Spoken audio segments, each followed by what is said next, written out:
Welcome back friends, Sai education में आपका स्वागत है।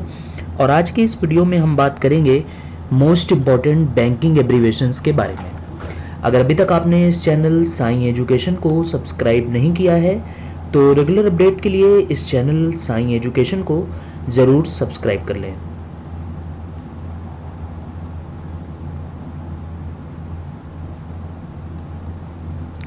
Today will discuss some more most important banking abbreviations, यानी कि फुल फॉर्म, बैंकिंग की फुल फॉर्म।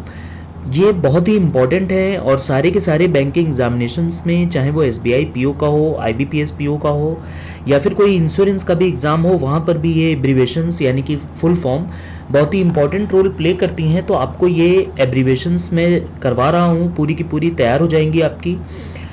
ये एब्रीवेशंस बहुत ही इंपॉर्टेंट हैं और इसके ऊपर लगभग एक पूरी सीरीज चल रही है इस चैनल साई एजुकेशन के ऊपर, जिसका फर्स्ट, सेकंड और थर्ड पार्ट पहले ही पोस्ट किया जा चुका है। आज ये फोर्थ पार्ट होगा इस बैंकिंग एब्रीवेशन की सीरीज का। ये सारे के सारे वीडियोस बहुत ही इंपॉर्टेंट होंगे। डिस्क्रिप्शन बॉक्स में आपको उनका लिंक मिल जाएगा। ये सारे वीडियो आप जरूर देख लीजिए अगर आप एक एसबीआई पीओ 2017 की प्रिपरेशन कर रहे हैं। फर्स्ट एब्रीवेशन जो हम आज डिस्कस कर रहे हैं वो है आपके सामने, आपकी स्क्रीन पर, FEMA यानी कि फेमा। इसका नाम हमने बहुत सुना होता है, फॉरेन एक्सचेंज मैनेजमेंट एक्ट। इसको हम क्या बोलते हैं? F stands for foreign, E for exchange, M for management and A for act.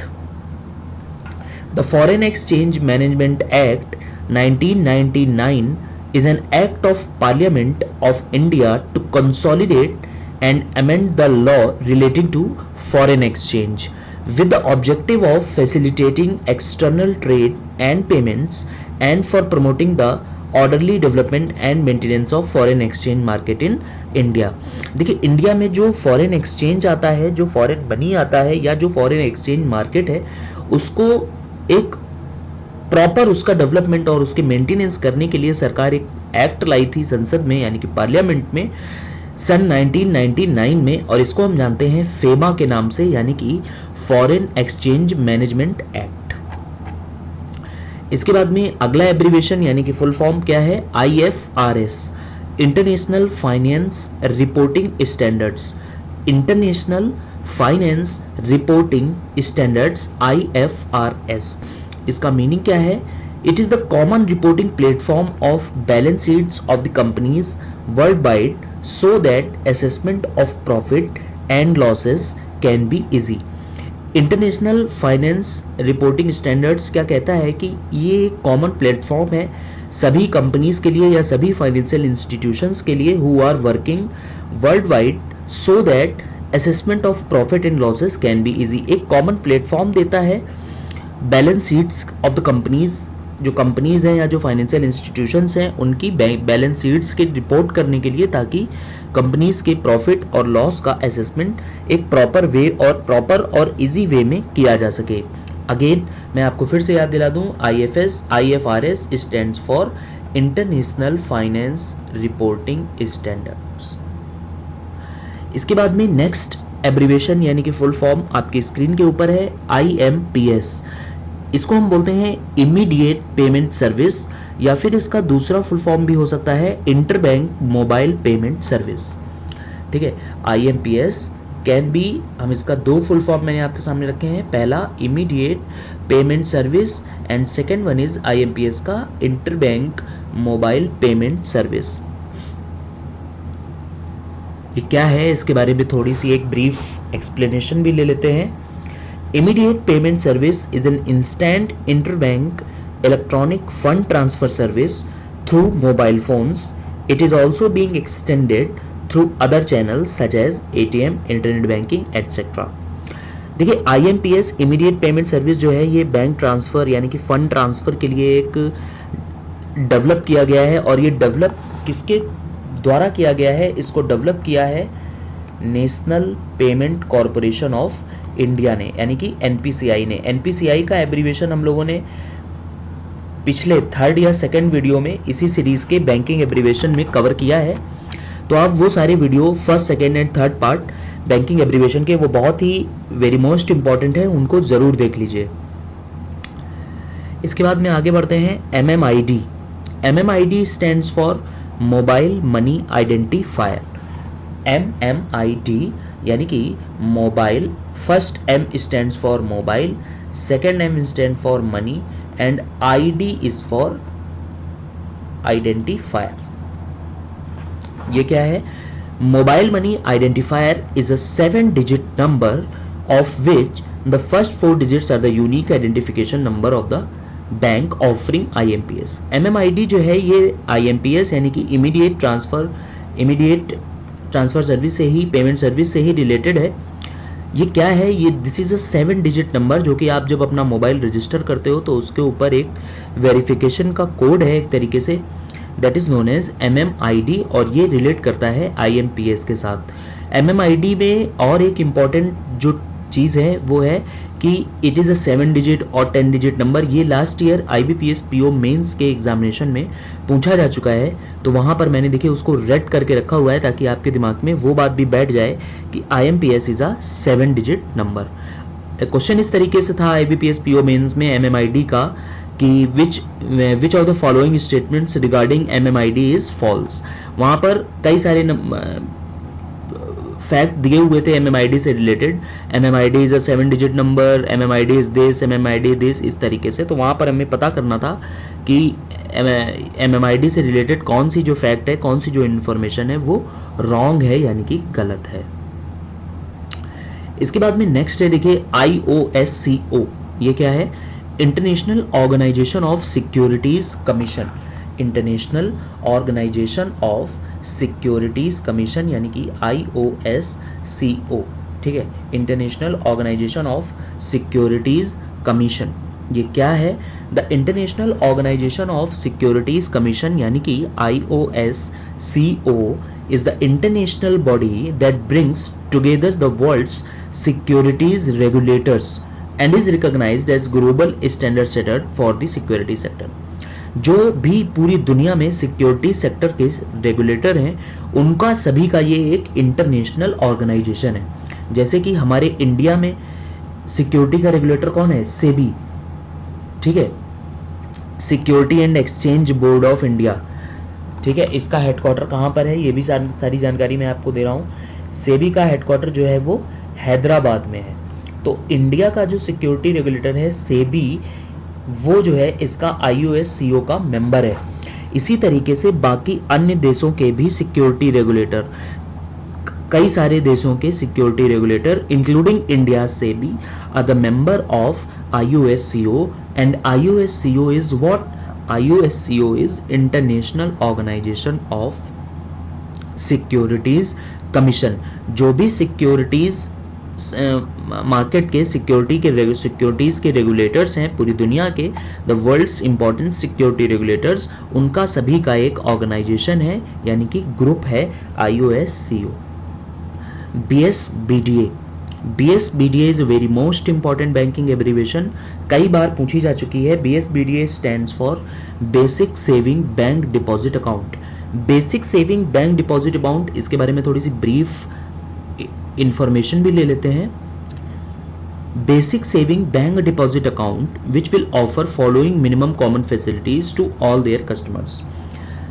BSBDA की क्या क्या फैसिलिटीज हैं उनको देख लेते हैं। This account shall not have the requirements of any minimum balance. BSBDA account में क्या होगा कि कोई भी मिनिमम बैलेंस रखने की रिक्वायरमेंट नहीं होगी। तो पहली कैरेक्टरिस्टिक या फिर पहली facility provided by the BSBDA account is this.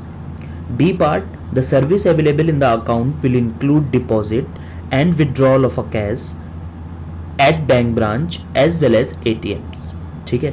C part, while there will be no limit on the number of deposits that can be made in a month, account holders will be allowed a maximum of 4 withdrawals in a month including ATM withdrawal।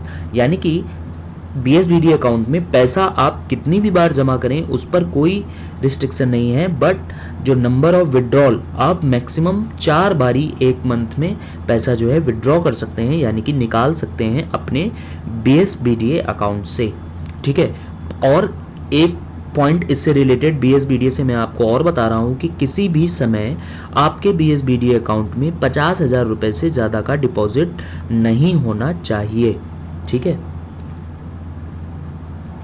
इसके बाद में है SFIO। इसका full form क्या है, banking abbreviation इसका क्या है? S stands for serious, F stand for fraud, I stand for investigating and A for agency. तो आई थिंक ये A होगा यहाँ पर, ठीक है। तो या फिर O है तो यहाँ पर ऑफिस है, ये this is not agency, this is office, ठीक है। Serious fraud investigation office, SFIO is a fraud investigating agency in India. It is under the jurisdiction of Ministry of Corporate Affairs, Government of India. तो ये यहाँ पर एक important question है कि SFIO works under the edges of which ministry? तो it works under the Ministry of Corporate Affairs. FRBM, Fiscal Responsibility and Budget Management. FRBM is a very most important banking abbreviation. FRBM stands, F stands for fiscal, R stands for responsibility, B for budget and M for management. Fiscal responsibility and budget management. इसके बाद में आगे बढ़ते हैं CDSL, Central Depository Services Limited. C stands for Central, D stands for Depository, S stands for Services and L stands for Limited. Central Depository Services Limited. ये क्या है? CDSL is a shared depositors in India.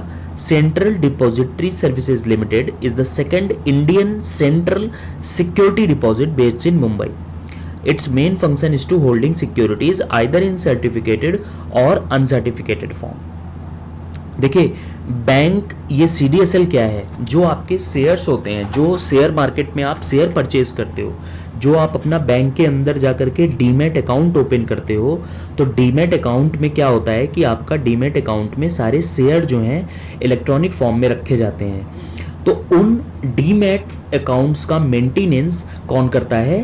वो करती है CDSL या फिर NSDL। तो CDSL का फुल फॉर्म हम लोग यहाँ पर देख रहे हैं, सेंट्रल डिपॉजिटरी सर्विसेज लिमिटेड। जैसे आप अपना एक सेविंग अकाउंट बैंक के साथ रखते हो, उसमें आप क्या रखते हो? उस सेविंग अकाउंट में आप पैसे जमा करते हो, ठीक है। तो वो उसी तरीके से आपका जो शेयर्स का अकाउंट है, डिबेंचर्स का, बॉन्ड्स का, जो आप बिजनेस अगर करते हो उसमें आप इन्वेस्टमेंट करते हो, तो उसको मेंटेनेंस कौन करता है? Central depository services limited. वो आप खोलते बस बैंक में जाकर के हो, जैसे SBI में या यूनियन बैंक की किसी ब्रांच में आप जाते हो तो वहाँ पर लिखा होता है कि डीमैट फॉर्म खोलने के लिए ये फॉर्म मिलेगा, या डीमैट फॉर्म खोलने के लिए काउंटर नंबर 4 पर जाएं। तो वहाँ पर क्या है कि वो बैंक सिर्फ एक थर्ड पार्टी काम करते हैं, बाकी जो उस अकाउंट को मेंटेन करता है वो करता है सेंट्रल डिपॉजिटरी सर्विसेज लिमिटेड या फिर NSDL का भी बारे में भी अभी हम बात करेंगे। CDSL is promoted bye Bombay stock exchange. तो ये भी यहाँ पर इंपॉर्टेंट इंफॉर्मेशन है, CDSL is promoted bye Bombay stock exchange. Bombay stock exchange is oldest stock exchange of the country. इसके बाद में नेक्स्ट देखिए अगला आ गया है NSDL का। NSDL क्या है? National securities depository limited. National securities depository limited is an Indian central, काम वही है दोनों का, NSDL और CDSL दोनों का वही सेम काम है, they are security depository limit, ठीक है। NSDL is promoted by national stock exchange. LAF stands for Liquidity Adjustment Facility. LAF stands for Liquidity Adjustment Facility. L stands for liquidity, A stands for adjustment, F stands for facility. क्या है ये? It is a monetary policy tool which allows banks to borrow money through repurchase agreements. LAF is used to aid banks in adjusting the day-to-day mismatches in liquidity. इसके बाद में next है MIBID, Mumbai interbank bid rate, ठीक है। MIBID Mumbai, M stands for Mumbai, I for interbank and bid rate BID, Mumbai interbank bid rate. ये होता क्या है? It is the interest rate that a bank participating in the Indian interbank market would be willing to pay to attract a deposit from another participating bank. MIBID is calculated every day by the National Stock Exchange. This is another information कि MIBID यानी कि Mumbai interbank bid rate is calculated by which of the following. तो MIBID यानी कि Mumbai interbank bid rate is calculated by national stock exchange. इसमें होगा क्या कि जो भी इन इंडियन इंटरबैंक मार्केट में जो भी बैंक्स पार्टिसिपेट करते हैं वो होता क्या है, ये एक तरीके की नॉन फिजिकल मार्केट है. इसमें सारे बैंक इसके मेंबर होते हैं. जिस भी बैंक के पास सरप्लस में मनी है, ज़्यादा डिपॉजिट आ गया है, तो वो दूसरे बैंक के साथ उसको डिपॉजिट कर देता है जो कि उसकी नीड में है. ठीक है. तो मुंबई इंटरबैंक बिड रेट क्या होगा कि जैसे सपोज दैट बैंक ए के पास ज़्यादा पैसा है, बी को पैसे की ज़रूरत है, तो ए अपना पैसा बी के पास जमा कर देगा, तो बी इसके एवज में उसको कुछ इंटरेस्ट देगा. तो जिस रेट पर इंटरेस्ट देगा उसी को हम बोलते हैं मुंबई इंटरबैंक बिड रेट. इसके बाद में नेक्स्ट है EFT POS. This is very most important. Last year SBI PO mains के एग्ज़ाम में भी और IBPS PO के मेंस के एग्ज़ाम में भी, दोनों में ये पूछा गया electronic fund transfer point of sale. Point of sale का आप लोग मतलब समझते होंगे. पॉइंट ऑफ सेल मशीन्स, जैसे कि आप अपना डेबिट कार्ड, ATM या फिर क्रेडिट कार्ड कहीं पर जाकर के स्वाइप करवाते हैं, तो जो मशीन है जिसमें आपका कार्ड स्वाइप होता है और ट्रांजैक्शन कंप्लीट होता है, that machine is known as POS machine यानी कि पॉइंट ऑफ सेल. तो EFT POS का मतलब है electronic fund transfer point of sale. तो दोस्तों ये था बैंकिंग एब्रीवेशन की सीरीज़ के ऊपर हमारा 4th वीडियो. अगर आपको ये वीडियो पसंद आया है तो इस वीडियो को लाइक और शेयर ज़रूर करें और चैनल को सब्सक्राइब करना बिल्कुल भी ना भूलें और हमारा व्हाट्सएप ग्रुप ज़रूर ज्वाइन करें. Thank you.